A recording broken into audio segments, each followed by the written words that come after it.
Hello everyone, myself Vikas Kumar. I have recently qualified CA in December 2021. First of all, I would like to thank all of you, all of my friends and family for their warm wishes. And my DM is flooded with lots of messages asking for a strategy of SCME paper. I have scored 72 marks in SCME paper and 73 marks in IDT. तो ऐसा कहा जाता है कि group to में सबसे ज़्यादा कोई पेपर लटका रहा है तो वो आजकल एसीएमपी पेपर हो गया, स्ट्रेटेजिक कॉस्ट मैनेजमेंट पेपर हो गया है न्यू सिलेबस के लिए। तो मुझे लगा क्यों ना मैं अपना एक स्टडी शेयर करूं ताकि बहुत सारे बच्चे उनको कुछ हेल्प मिल सके। आजकल स्ट्रेटेजिक में कॉस्ट मैनेजमेंट के जो पेपर आते हैं, जो चेकिंग हो रही है, वो ऑडिट से कम नहीं है। It's new audit you can say. So पहले मैं फेल हुआ था, 36 मार्क्स थे मेरे स्ट्रेटेजिक कॉस्ट मैनेजमेंट पेपर में, और अभी मेरे 72 मार्क्स आए हैं। जैसा कि आप देख सकते हैं मेरे पास दोनों मार्कशीट है। अर्लियर मेरे पास 36 मार्क्स आए हुए थे इसमें, और अभी मेरे पास 72 मार्क्स आए हुए हैं। तो ये मैंने कैसे किया, what are the strategies I am going to tell you, just listen carefully. सबसे पहले कुछ गलतियां मैं बोलूँगा जो आपको नहीं करनी है कॉस्टिंग के पेपर में। सबसे पहला गलती ये कि जब भी आप कॉस्टिंग का पेपर का तैयारी करें तो मेक श्योर कि आप थ्योरेटिकल पार्ट को उतना ही इम्पोर्टेंस दें जितना प्रैक्टिकल पार्ट को आप इम्पोर्टेंस देते हैं। क्योंकि जो ओल्ड सिलेबस में हमारा जो कैलकुलेशन बेस्ड क्वेश्चन था वो काफ़ी ज़्यादा था, बट अब न्यू सिलेबस में क्वेश्चन कैसे आ रहे हैं, न्यू सिलेबस में क्वेश्चन जो आ रहे हैं वो बहुत ही ज़्यादा कैलकुलेशन बेस्ड नहीं होते हैं, वो स्ट्रेटजी बेस्ड होते हैं। तो आपको क्वेश्चन सॉल्व करने के बाद उसके बाद के डिसीजंस और स्ट्रेटजी आपको क्वेश्चन के साथ में एक्सप्लेन करने होते हैं। तो ये आपको मिस्टेक्स नहीं करनी है कि आपको ओनली प्रैक्टिकल क्वेश्चंस कर लिया और आपको लगता है कि आप पास हो जाएंगे, तो आप गलत हैं। मैं इस वीडियो को ज़्यादा लंबा नहीं रखूंगा, 3 पार्ट में इसको समराइज करने की कोशिश करेंगे। पहला पार्ट यह है कि क्या क्या मटेरियल हम लोग यूज़ करेंगे, दूसरा पार्ट रहेगा कि हम थ्योरी पोर्शन के लिए क्या स्ट्रेटजी अपनाएंगे, और तीसरा पार्ट रहेगा कि प्रैक्टिकल क्वेश्चन के लिए हम लोग क्या स्ट्रेटजी अपनाएंगे। ठीक है, तो चलिए हम लोग सबसे पहले बात करते हैं कि मैंने पार्टिकुलरली क्या स्ट्रेटजी अपनाया था, क्या क्या मटेरियल यूज किया था। तो मैं अपना एक शेयर करना चाहूँगा कि मैंने एक समरी नोट बनाया था खुद का। समरी नोट क्या था कि आईसीआई का पूरा स्टडी मटेरियल मैंने अपने लैंग्वेज में उसको अपना एक समरी बनाया था। जैसा कि मेरे पास है, मैं आपको एक ब्रीफ कर देता हूँ। इसका पीडीएफ मैंने ये डाल दिया है लिंक में, आप यहाँ से डाउनलोड भी कर सकते हैं। और अगर आपको ये नहीं मिलता है तो आप मुझे मेल करेंगे, मैं आपको ये प्रोवाइड करा दूंगा। जैसा कि आप देख सकते हैं, अगर आपको दिखे तो ये मेरे पास, ये देखिए, ये मेरे पास पूरा समरी नोट्स है जो मैंने अपने अपने हाथों से बनाया था, पूरा समरी नोट्स। इसमें बेसिकली क्या मैंने स्पेसिफिकली किया है, 3-4 चीज़ें स्पेसिफिकली किया है जो मैं आपको डिटेल में आगे बताऊंगा। तो मेरा ये मानना है कि जो आईसीआई का स्टडी मटेरियल है वो बहुत ही अच्छा है, जिससे थ्योरी पर्पस के लिए आपको उसको फोकस करना चाहिए। लेकिन एक प्रॉब्लम ये है कि अगर आप कोशिश करेंगे कि एग्जाम के ठीक 1.5 दिन पहले पूरा स्टडी मेट का थ्योरी रिवाइज करना, तो दैट इज़ वेरी डिफिकल्ट। सो इसलिए मैंने वो 1.5 दिन का रिवीजन करने के लिए पहले ही एक प्रिपेयर कर लिया था थ्योरी, जो पूरा थ्योरी एक दिन में मैं कॉस्टिंग का रिवाइज कर सकता हूँ उससे। वो 80 से 90 पेज का थ्योरी था, अपने हाथ से लिखा हुआ, बहुत ही सिंपल थ्योरी था। तो आप वो रेफर कर सकते हैं, मैंने वो लिंक दे दिया है। दूसरा चीज बात करते हैं कि प्रैक्टिकल क्वेश्चन के लिए मैंने क्या यूज किया था। तो प्रैक्टिकल क्वेश्चन के लिए मैंने अतुल अग्रवाल का क्वेश्चन बैंक यूज किया था। आप किसी भी टीचर का क्वेश्चन बैंक यूज कर सकते हैं, बट मेन मोटिव होना चाहिए कि स्टडी मैट, आरटीपी, एमटीपी का पूरा क्वेश्चन उसमें कवर हो। एटलीस्ट ये 3-4 चीजें आपकी उसमें कवर होनी चाहिए, और ज्यादा क्वेश्चन नहीं करना। मैं पहले जिससे मैंने क्लास लिया था, जिस टीचर से, उसका उनका मैं नाम नहीं लेना चाहूंगा, बट उसमें ना गलती ये थी कि वो ओल्ड सिलेबस के सारे क्वेश्चन और न्यू सिलेबस के सारे क्वेश्चन उन्होंने मर्ज कर रखा था, और वो इतना ज्यादा क्वेश्चन था कि अगर क्वेश्चन हमारे सिलेबस में एक्स है तो मेरा प्रिपरेशन वाई हो रहा था। वो कह सकते हैं एक वो भी रीजन था फेल होने का, क्योंकि हमारे पास यूज सारी इतना सारा सिलेबस होता है, इतना सारा सब्जेक्ट्स होता है कि it is next to impossible कि हम सारे चीज कवर कर पाए। तो वो question apart from study math, सारा ओल्ड सिलेबस का क्वेश्चन और भी बहुत सारे क्वेश्चन, 5-6 सेट थे उस क्वेश्चन के, प्रैक्टिकल क्वेश्चन के, जो बहुत ही ज़्यादा डिफिकल्ट था। रैदर देन कि हम वो सारे क्वेश्चन करें, अगर आप स्टडी मैथ और एमटीपी आरटीपी के जो क्वेश्चन है उसको 3 बार रिवाइज कर लेते हैं एटलीस्ट, तो आपके लिए मोर देन सफिशियंट है, क्योंकि आपको और भी चीज़ें देखनी है। और मैंने वो क्वेश्चन बैंक रेफर किया था। तीसरा बात मैं बताऊंगा कि ट्रांसफर प्राइसिंग, स्टैंडर्ड कॉस्टिंग और बजटरी कंट्रोल, ये जो 3 चैप्टर है उसको मैंने डायरेक्टली स्टडी मटेरियल से बनाया था, डायरेक्टली स्टडी मटेरियल से थ्योरी बनाया था, वो मेरे थ्योरी नोट्स में कवर नहीं थे। क्योंकि इनका नेचर ऐसा है कि ये सारा स्टडी मटेरियल से ही कवर करना ज़्यादा बेनिफिशियल था मेरे लिए। और चौथा जो मेरा था वो केस स्टडी डाइजेस्ट जो आईसीआई का, वो आपको करना ही करना है। अभी तक हालांकि उसमें से ज़्यादा क्वेश्चन नहीं आए हैं, और it is likely to be expected कि अभी आपको आने ही आने हैं। मई 2022 में केस स्टडी डाइजेस्ट से क्वेश्चन रहेंगे, आपको वो बनाने ही बनाने हैं। और उसके अलावा मैंने एक एक्स्ट्रा काम ये किया था कि जो हमारा आईसीआई का स्टूडेंट जर्नल आता है, उस स्टूडेंट जर्नल से मैंने जितने भी क्वेश्चन एससीएमपी के हो सकते थे वहां से डाउनलोड करके वो सेल्फ बनाए थे। उसमें कुछ कुछ काफी अच्छे क्वालिटी के क्वेश्चन थे, आप उसको जरूर रेफर करना।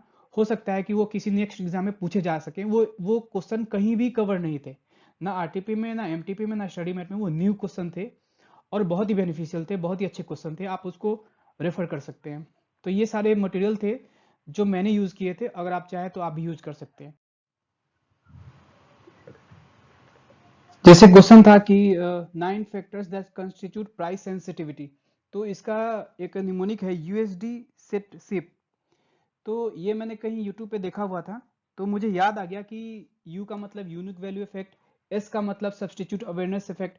तो ऐसे करके यूएसडी सेट सिप एक पूरा कोड है। अब जब एग्जाम हॉल में हम बैठते हैं, उसमें क्वेश्चन आता है कि what are the factor that constitute price sensitivity, तो हमें एग्जैक्टली exactly याद नहीं होता है कि कितने सारे फैक्टर्स होते हैं। तो ये निमोनिक की वजह से हम ये याद रिकॉल कर पाते हैं कि कितना ज़्यादा इसमें पॉइंट था, तो हम ज़्यादा ज़्यादा लिख पाते हैं। जितना आप करेक्ट पॉइंट लिखेंगे उससे ज़्यादा आपको अच्छा मार्क्स मिलेगा। तो ये निमोनिक बहुत ही ज़्यादा बेनिफिशियल था। और मैं आपको परफॉर्मेंस इवेल्यूशन चैप्टर के लिए एक डिफरेंट स्ट्रेटजी बताऊंगा, वो इसके आगे वाले स्लाइड में। समरी नोट होने से एक बेनिफिट ये होता है कि आप बहुत ज़्यादा बार रिवाइज कर सकते हैं। आप बुक से जब रिवाइज करने जाते हैं तो it is very difficult to revise multiple time, but when you study from the summary note, then you can revise at least 4 to 5 times before your exam. तो ज़्यादा बार जितना आप रिवाइज करेंगे उतना इजी होता है रिकॉल करने के लिए, इसलिए वो समरी से रिवाइज करना ज़्यादा आसान होता है थ्योरी पोर्शन के लिए। और एक और फ़ायदा मुझे मिला था समरी नोट्स बनाने का, कि जिस दिन एग्ज़ाम था उसके ठीक आधे घंटा पहले मैंने पूरा कॉस्टिंग का थ्योरी विथ निमोनिक आधे घंटे 45 मिनट में रिवाइज कर लिया था। जब मैं यहाँ मेट्रो में निकला ऑटो से, तो ऑटो में निकलने से लेके वहाँ से लेकर के और एग्ज़ाम हॉल में एग्ज़ाम शुरू होने से पहले तक मेरे पास 45 मिनट से 1 आवर के टाइम बचे हुए थे। वो पूरा 45 से 1 आवर में मैंने एडिशनल एक बार रिवाइज कर लिया था। तो एग्जैक्टली एग्जाम में मुझे याद था थ्योरी पोर्शन। और आप जानते हैं कि दिसंबर 21 में थ्योरी पोर्शन ज़्यादा पूछे गए थे, तो जिससे मुझे हो सकता है ज़्यादा मार्क्स मिले हो उसके वजह से। तो इसीलिए वो समरी नोट्स बनाना बेनिफिशियल था। वो समरी बेसिकली नहीं है, वो क्या है कि जो स्टडी मेट के जितने भी कंटेंट है उसको मैंने अपने लैंग्वेज में लिखा है। वो इसको समरी नोट्स ना बोले तो ज़्यादा बोलेंगे कि जो लैंग्वेज है वो अपना है, बट कंटेंट पूरा है, कि उतना आप अगर एग्जाम में लिखते हैं तो आपको सफिशिएंट मार्क्स मिलेंगे। परफॉर्मेंस इवेल्युएशन का एक क्वेश्चन आता है 20 मार्क्स का, वो हमेशा कंपलसरी क्वेश्चन होता है। परफॉर्मेंस इवेल्युएशन में ये होता है कि आपको एक केस स्टडी दिया जाएगा, जनरली एक केस स्टडी होता है 20 मार्क्स का, उसमें से आपको केस स्टडी पे क्वेश्चन सॉल्व करना है। और वो जो 20 मार्क्स का क्वेश्चन होता है उसमें हमेशा 5 या 7 मार्क्स आते हैं। तो आपको इसको अच्छे से डील करना है, कैसे करना है ताकि आपको ज़्यादा से ज़्यादा मार्क्स आए। सबसे पहले जो आप क्वेश्चन नंबर 1 पढ़ेंगे, जो कंपलसरी क्वेश्चन होता है, उसको रिक्वायर्ड से पढ़े। रिक्वायर्ड का मतलब हुआ कि उस क्वेश्चन में बोल क्या रहा है, और वो जब वो क्वेश्चन में क्या बोल रहा है वो आप जब रिक्वायर्ड पढ़ेंगे, उसके बाद नेक्स्ट स्टेप में क्या करेंगे, उसके बाद हम पढ़ेंगे क्वेश्चन।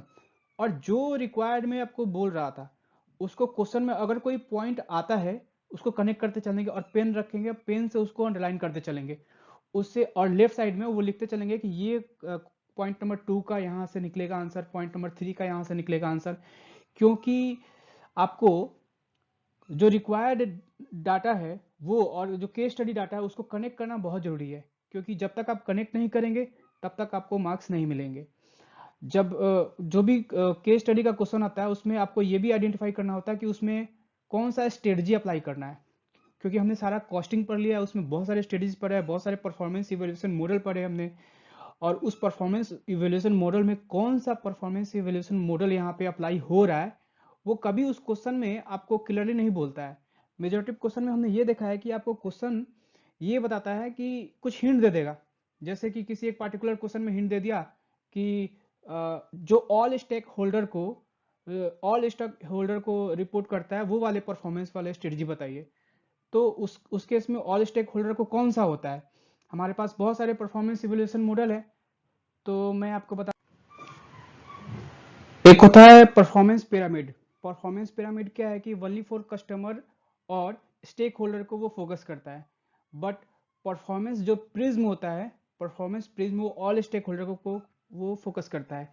तो अगर अगर हमें ये नहीं पता है कि कौन सा परफॉर्मेंस इवैल्यूएशन मॉडल किसको फोकस कर रहा है, तो हम ये कंफ्यूज जाएंगे कि ये परफॉर्मेंस पिरामिड वाला क्वेश्चन है या परफॉर्मेंस प्रिज्म वाला क्वेश्चन है। तो इस तरह के क्वेश्चन भी पूछे जा सकते हैं आपसे, तो आपको ये ध्यान रखना है कि कौन सा स्ट्रेटजी अप्लाई करना है। रिक्वायर्ड पहले पढ़े और उसके बाद रिक्वायर्ड जो डाटा है उसको कनेक्ट करेंगे हम अपने केस स्टडी से, और केस स्टडी के लेफ्ट साइड में हम लिख लेंगे कि इसका कौन सा आंसर हमको मैच करना है। और उसके बाद अगर आपको जहां भी पॉसिबल हो आपको हमेशा डायग्राम बनाने चाहिए। जैसे हमारे पास परफॉर्मेंस पिरामिड अगर आपको किताब में दिखा हुआ है, बुक में, आईसीआई के स्टडी मैट में, तो वहां पे एक ऐसे ट्रायंगल करके बना हुआ है, प्रिज्म के शेप में बना हुआ है परफॉर्मेंस प्रिज्म में।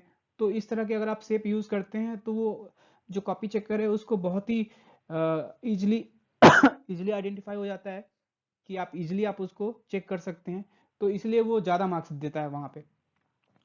ठीक है, तो ये रहे आपके थ्योरी के part. Let's take an example कि हमें परफॉर्मेंस इवैल्यूएशन के क्वेश्चन जो होते हैं, जिसको केस स्टडी वाले क्वेश्चन भी बोलते हैं, वो केस क्वेश्चन को कैसे हमें पढ़ना है, कैसे हमें रिवाइज करना है और एग्जाम में कैसे हमें वो चीजें देखनी है। तो सबसे पहले जब केस स्टडी आपके पास सामने आएगा तो आप केस स्टडी पढ़ना शुरू ना करें। आपको क्या करना है, आपको जाना है सबसे पहले केस स्टडी के लास्ट में, और उसका जो रिक्वायर्ड डिटेल है, जैसे यहाँ पे देखेंगे आप, यहाँ पे है रिक्वायर्ड डिटेल, इस रिक्वायर्ड डिटेल को आपको पढ़ना है। इसमें पहला रिक्वायर्ड डिटेल क्या बोल रहा है, assess the competitive environment of life insurance business of swell. तो इससे मुझे ये मालूम चल गया कि ये जो क्वेश्चन है ये कम्पिटिटिव इन्वायरमेंट को एसेस करने का पूछ रहा है। तो जैसा कि आपको पता होना चाहिए कि कम्पिटिटिव इन्वायरमेंट को एसेस करने का पोर्टर ने 5 फोर्सेस मॉडल दिया था। तो 5 फोर्सेस मॉडल में क्या था, bargaining power of buyer, bargaining power of supplier, threats of new entrants, threat of substitute and rivalry in existing business. तो ये 5 स्ट्रेटजी है। अब इस 5 स्ट्रेटजी को आपको दिमाग में रखना है और लिंक करना है जो भी इस डाटा दिया है क्वेश्चन में। जैसे कि आप यहाँ देख सकते हैं कि यहाँ पे कुछ कुछ चीजें बोल रहा है कि 22 out of these 23 life insurance companies are private and registered themselves with regulatory between the year 2000 to 2009 for a period of 25 year. तो ऐसे करके अलग अलग बहुत सारा डाटा दिया हुआ है। तो हम इंडिविजुअली जब इस डाटा को पढ़ते हैं तो हमको ऐसे सिंपली नहीं पढ़ना है, जब भी हम पढ़ेंगे तो उसको लिंक कर लेंगे। किस चीज से लिंक करेंगे, जो हमारा 5 फोर्सेस का स्ट्रेटजी था। जैसा आप देख सकते हैं कि यहाँ पे मैंने लिंक किया हुआ है कि ये लार्ज नंबर ऑफ बायर है। क्यों, क्योंकि लार्ज नंबर ऑफ बायर है और फ्यू सप्लायर है, तो ये इसका क्या इम्पैक्ट पड़ रहा है कि bargaining power of buyer is low. ठीक है, और दूसरा चीज में मैंने क्या इसका एनालिसिस किया, if a customer subscribe for any premium then he can not switch to other company. तो इससे क्या होगा कि bargaining power of buyer is low. तो इस तरह करके आपको ये क्वेश्चन सॉल्व करना है। ये जो भी डाटा यहाँ पे दिया हुआ है इस डाटा को हम पढ़ेंगे, और क्योंकि ये क्वेश्चन होता है बहुत बड़ा तो आपको दोबारा नहीं पढ़ना है। हाँ, जैसे जैसे पढ़ेंगे वैसे वैसे आपको वो स्टडी से एनालिसिस करते जाना है और आपको लिखते जाना है आंसर में, क्योंकि बहुत कम टाइम होता है उसको सॉल्व करने का। तो जब हम जब रिवाइज करने के लिए जाते हैं, जब हम रिवाइज करेंगे परफॉर्मेंस इवैल्यूएशन चैप्टर को, तो हम पूरा केस स्टडी को नहीं पढ़ेंगे। हमारा स्टेप 1 काम होगा कि ये रिक्वायर्ड डिटेल है इसको पढ़ ले, इसमें क्या बोल रहा था, और इसके आगे ये जो मैंने पेन से लिखा हुआ है, पेन से लिखा हुआ है, सबको हाईलाइट किया हुआ है कि यहाँ का मतलब किस चीज से लिंक हो रहा है, जैसे यहाँ से किसी चीज से लिंक हो रहा है, यहाँ से फाइनेंशियल परफॉर्मेंस का लिंकेजेस हो रहा है, यहाँ से भी कुछ डाटा लिंक हो रहा है। तो ये सारा डाटा कौन कहाँ से लिंक हो रहा है, तो मुझे ये केस स्टडी नहीं पढ़ना है अब, बस ये पेन से जो मैंने लिखा है यही यही पढ़ाई करना है, क्योंकि बहुत ज्यादा केस स्टडी होता है, आप सारे को नहीं पढ़ सकते हैं। लेकिन कौन सा पैराग्राफ से क्या मतलब निकल रहा है ये अगर आपको मालूम चल जाए तो रिवाइज करना आसान होता है। तो ये पूरा केस स्टडी को रिवाइज करने में हार्डली 10 मिनट्स आपको लगेंगे, अगर आप बस ये रिक्वायर्ड पढ़े और रिक्वायर्ड में क्या स्ट्रेटजी पूछ रहा था, इससे कौन सा स्ट्रेटजी लगेगा, और उसके बाद कौन सा पैराग्राफ से कौन सा स्ट्रेटजी कनेक्ट हो रहा है ये आपको देखना होगा। तो इस तरह करके आपको परफॉर्मेंस इवैल्यूएशन का चैप्टर पढ़ना होगा, तो जा करके इसमें अच्छे मार्क्स आ सकते हैं। अब हम नेक्स्ट मूव करते हैं कि हमें प्रैक्टिकल क्वेश्चन कैसे करने चाहिए। सबसे पहले स्टेप 1 में आपको ये करना है कि जितने भी प्रैक्टिकल क्वेश्चन आप जब फर्स्ट टाइम रिवीजन करें उसमें ध्यान दें कि फर्स्ट टाइम रिवीजन के साथ में क्वेश्चन को एक मार्किंग कर ले, स्टार मार्किंग, जिसमें first star, 2 star, 3 star and most important question, ये 4 तरह के स्टार मार्किंग कर ले जब भी आप फर्स्ट रिवीजन करें। फर्स्ट स्टार क्वेश्चन का मतलब ये हुआ कि वो क्वेश्चन जो आसान था आपको पहली बार में बन गया। सेकेंड स्टार का मतलब ये हुआ कि वो क्वेश्चन जो आसान तो था बट एग्जाम में पूछे जाते हैं, जनरली आपको ऐसा लगता है। थर्ड स्टार का मतलब हुआ कि बड़े क्वेश्चंस जो जनरली एग्जाम में पूछे जाते हैं, आपको लगता है एग्जाम में आप आरटीपी एमटीपी देख के ये आइडिया लगा सकते हैं कि ये इस टाइप के क्वेश्चन एग्जाम में पूछे जाते हैं जनरली, और उसमें कुछ एडजस्टमेंट होते हैं। और जो सबसे मोस्ट इंपॉर्टेंट क्वेश्चन का मतलब हुआ कि जो ट्रिकी क्वेश्चन होते हैं, जो बहुत ज्यादा कंफ्यूजिंग होते हैं, जो जिसमें आपको बहुत ही मुश्किल होता है सॉल्व करना और आप हमेशा उसमें गलतियां करते हैं। तो जब आप प्रैक्टिकल क्वेश्चन सॉल्व करें, तो फॉर एग्जांपल जब स्टैंडर्ड क्वेश्चन का क्वेश्चन सॉल्व करें तो वो क्वेश्चन जो बहुत ही आसान है उसको हम दोबारा रिवाइज नहीं करेंगे, सेकंड रिवीजन में उसको हम नहीं सॉल्व करेंगे, सेकंड रिवीजन में आप उसको छोड़ सकते हैं। सेकंड स्टार क्वेश्चन का मतलब ये हुआ कि आप उसको ऑडिट कर ले जब आप सेकंड रिवीजन करें। थर्ड स्टार का मतलब आपको हाथ से वो सॉल्व करना है, क्योंकि जब तक आप हाथ से नहीं सॉल्व करेंगे तब तक आपको वो क्वेश्चन क्लियर नहीं होगा। और मोस्ट इंपॉर्टेंट क्वेश्चन का मतलब हुआ कि वो क्वेश्चन तो आपको करना ही करना है, 2-3 बार करना ही करना है।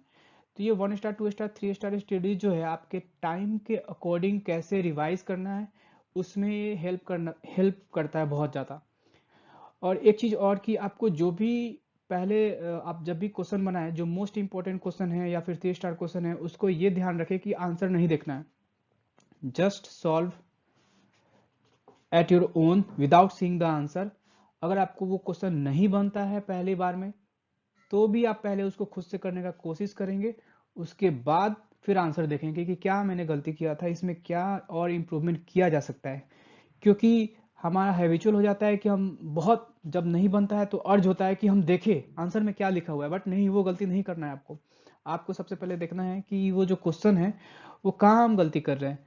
अगर आंसर मुझे बिना देखे हुए नहीं हो पा रहा है तो मेरा आंसर और जो स्टडी मैट का आंसर है उसमें कहाँ डिफरेंस है, कहाँ मैंने गलती किया, वो पॉइंट को आप डेंजर मार्क कर ले, क्योंकि वो कंफ्यूजिंग पार्ट है। तो स्टेप 3 में आपको ये ध्यान रखना है कि जो भी क्वेश्चन के कंफ्यूजिंग पार्ट है उसको एक डेंजर मार्क करें। डेंजर मार्क का मतलब हुआ कि एक मुंडी ऐसे गोल बना देंगे और क्रॉस कर देंगे उस क्वेश्चन के छोटे से लेफ्ट साइड या राइट साइड में कहीं भी। तो जब आप सेकेंड या थर्ड रिवीजन करेंगे तो डेंजर मार्क वाले पोर्शन को आप ज़्यादा ध्यान देंगे। लेकिन एक और काम करना है कि वो जो डेंजर मार्क वाला क्वेश्चन है उसके लेफ्ट साइड में आपको एक स्टिकी नोट लगाना है और क्या कंफ्यूजन था वो लिखना है, और एक और स्टिकी नोट लगाना है या फिर अगर स्पेस है तो ऊपर या नीचे लिख दे कि वो कंफ्यूजन को आपने कैसे रिजॉल्व किया, कि कैसे वो चीज़ ठीक हुआ। क्योंकि जब हम थर्ड रिवीजन करते हैं या सेकेंड रिवीजन करते हैं तो हमारे पास बहुत कम समय होता है। तो अगर कंफ्यूजन क्या था वो सामने लिखा हो और कंफ्यूजन का सॉल्यूशन क्या है वो भी सामने लिखा हो, तो rather देन पूरा क्वेश्चन हम कंफ्यूजन वाला पार्ट अगर हम ढंग से कर ले तो भी हमारा कवर हो जाएगा कम समय में कॉस्टिंग। तो ये आपको ध्यान देना है। एक और चीज मैंने नोटिस किया कि एग्जाम में चाहे क्वेश्चन कुछ बोले या ना बोले, अगर प्रैक्टिकल क्वेश्चन हो तो भी आपको नॉन फाइनेंशियल कंसिडरेशन के बारे में लिखना ही लिखना है, चाहे क्वेश्चन बोले चाहे ना बोले। क्योंकि आप नॉन फाइनेंशियल कंसिडरेशन के बारे में नहीं लिखेंगे तो आपको मार्क्स कम मिलेंगे, चाहे आपने सही प्रैक्टिकल क्वेश्चन क्यों ना किया हो। मैंने एक क्वेश्चन सॉल्व किया था जब मैंने अपना कॉपी मंगाया तो उसमें मैंने देखा कि question was correct, practical solution as per ICI था, बट उसमें मैंने नॉन फाइनेंशियल कंसिडरेशन के बारे में नहीं लिखा था कि क्या इसका नॉन फाइनेंशियल कंसिडरेशन पे इम्पैक्ट पड़ता है, इसलिए मुझे हाफ से भी कम मार्क्स मिले थे। 8 मार्क्स के क्वेश्चन में मुझे 2 मार्क्स मिले थे। तो ये होता है मार्क्स कम कम आने का रीज़न। आपको चाहे क्वेश्चन कुछ भी बोल रहा हो प्रैक्टिकल क्वेश्चन में, आपको उसके नीचे 3 4 5 लाइन नॉन फाइनेंशियल कंसिडरेशन के बारे में लिखना है, थ्योरेटिकल पार्ट उससे रिलेटेड। और एक चीज़ और मैंने देखा है कि अगर किसी क्वेश्चन में आपको बोल रहा है कि इस क्वेश्चन में यू आर ए सीईओ, या you are a account manager, या you are a cost accountant, तो आपको एक रिपोर्ट सबमिट करना है सीईओ को या सीएफओ को या आपके सीनियर को एक रिपोर्ट सबमिट करना है। तो इस तरह के जो क्वेश्चन, जो फ्रेमिंग वाले क्वेश्चन होते हैं, ईमेल फ्रेमिंग वाले क्वेश्चन, उस क्वेश्चन को जब आप सॉल्व करें तो सबसे पहले ऊपर 2 लाइन और नीचे के 2 लाइन में, सबसे पहले के ऊपर के 2 लाइन में कि एड्रेस ही किसको सबमिट करना था। फॉर एग्जांपल, अगर क्वेश्चन में दिया है कि आपका जो सीनियर है वो फाइनेंस डायरेक्टर है, तो आप लिखेंगे टू द डायरेक्टर। और नीचे सबसे लास्ट में अगर आपका पोजीशन दिया था कि आप कॉस्ट अकाउंटेंट हैं, तो नीचे कॉस्ट अकाउंटेंट, या फिर आप फाइनेंस के मैनेजर है तो नीचे फाइनेंस मैनेजर, वो जरूर डालें। उससे आपको 2 मार्क्स, 1-2 मार्क्स एक्स्ट्रा मिलेंगे। कुछ कुछ क्वेश्चन में आप ने ऐसा नोटिस किया होगा कि आपका डेजिग्नेशन बता देता है कि you are a finance manager, और आपको अपने फाइनेंस डायरेक्टर ने एक चीज़ मांगा है उसको रिपोर्ट करना है। तो ये चीज़ आप जरूर ध्यान दें, इससे 1-2 मार्क्स आपको डेफिनेटली मिलेंगे। तो ये थे प्रैक्टिकल क्वेश्चन के आपको स्ट्रेटजी। और आपको अभी भी कोई चीज़ कंफ्यूज लगता है, अगर आपको नहीं क्लियर होता है, तो आप मुझे इन चीज़ों पे कांटेक्ट कर सकते हैं। मैंने अपना जो समरी बनाया था वो इसका लिंक इसमें दे दिया है। अगर फिर भी आपको नहीं मिलता है तो आप मुझे मैसेज कर सकते हैं या मेल कर सकते हैं, मैं ट्राई करूँगा फिर से आपको वो सेंड कर दूँ PDF. Thank you so much.